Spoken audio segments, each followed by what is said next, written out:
নিশো ও যখন নাটক করছে বিভিন্ন ক্যারেক্টার করছে ফিল্মে সেটা খুবই ডিফিকাল্ট ছিল আসলে দিন নতুন জামা কাপড় পরি ঈদের ছবিগুলো অনেকটা সেরকমই হয়ে গেছে ফিলিংসটা যে আমি ওনাকে নিয়ে প্রাউড করি সো ওনার 25 বছর আমাদের পুরো ফিল্ম ইন্ডাস্ট্রির জন্যই গর্বের আসলে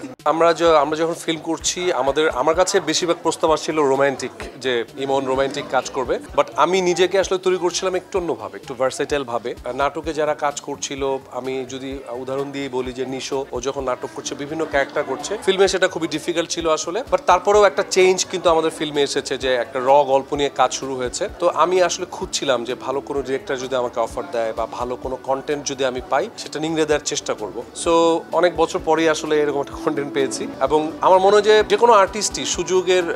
সদ্ব্যবহার যদি না করতে পারে তাহলে সেটা পস্তাতে হবে আমি আমার সুযোগটা ভালোভাবে কাজে লাগানোর চেষ্টা করেছি আসলে আমি পেয়েছি আসলে মানে 10টা অ্যাওয়ার্ড পেয়েছি তো আমার মনে হয় যে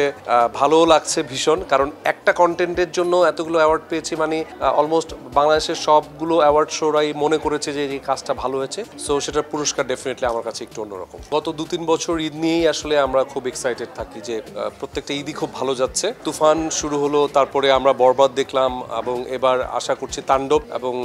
তাণ্ডবের টিজারটা আমাকে মুগ্ধ করেছে এবং আমি আশা করছি যে অন্যান্য ছবিগুলোও যেন এবার রোজারিতে যেরকম সবগুলো ছবি চলেছে মানুষ দেখেছে আমি চাইবো যে অন্য ছবিগুলোও যেন প্রতিযোগিতায় টিকে থাকে ভালোভাবে আমি আমার মানে ফিলিংসটাই শেয়ার করতে পারি কিভাবে করা যায় সেটা আসলে অনেক বিশাল একটা সাবজেক্ট মনে হচ্ছে যে ঈদে যেমন আমরা দিন নতুন জামা কাপড় পরি ঈদের ছবিগুলো অনেকটা সেরকমই হয়ে গেছে শুধু ঈদের দিন অনেক হল খোলা হচ্ছে ঈদ উপলক্ষে তারা ছবি রিলিজ দিচ্ছে ওই ঈদের নতুন জামা কাপড়ের মতো হয়ে গেছে সো আই থিঙ্ক যে যেভাবে আমাদের ছবি রিলিজ পাচ্ছে রেজাল্ট আসছে আশা করছি ভবিষ্যতে এছাড়াও ভালো ছবি আসবে আর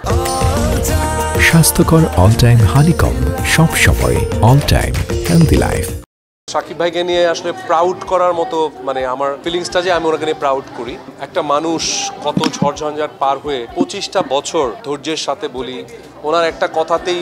কালকে পরিষ্কার হয়ে গেছে যে ওনাকে অনেকে অনেক কিছু বলেছে কিন্তু উনি চুপ থেকে বলেছে যে আমি নতুন করে শুরু করছি সো উনি আসলে নিজেকে ধৈর্য দিয়ে ডেডিকেশন দিয়ে নিংড়ে দিয়ে উনি ওনাকে তৈরি করেছে সো ওনার 25 বছর আমাদের পুরো ফিল্ম ইন্ডাস্ট্রির জন্যই গর্বের আসলে সো ডেফিনেটলি ওনাকে আবারও কংগ্রেচুলেশনস ফর 25 ইয়ার্স আপনারা সবাই দেখছেন যে বাংলাদেশের ফিল্ম ইন্ডাস্ট্রি আসলে কোন দিকে এগিয়ে যাচ্ছে উনি ভালোভাবে এগিয়ে নিয়ে যাচ্ছেন আশা করছি ওনার সাথে আমরা আরো বেশ কয়েকজন যদি সামিল হতে পারি সেটা আসলে ইন্ডাস্ট্রির স্বার্থেই খুব দরকার আসলে এই মুহূর্তে ওনার পাশাপাশি আরো যদি আমরা থাকতে পারি তাহলে উনি একা যেহেতু টেনে নিয়ে যাচ্ছেন আমরা সাথে থাকলে টিমটা অনেক বড় হবে স্ট্রং হবে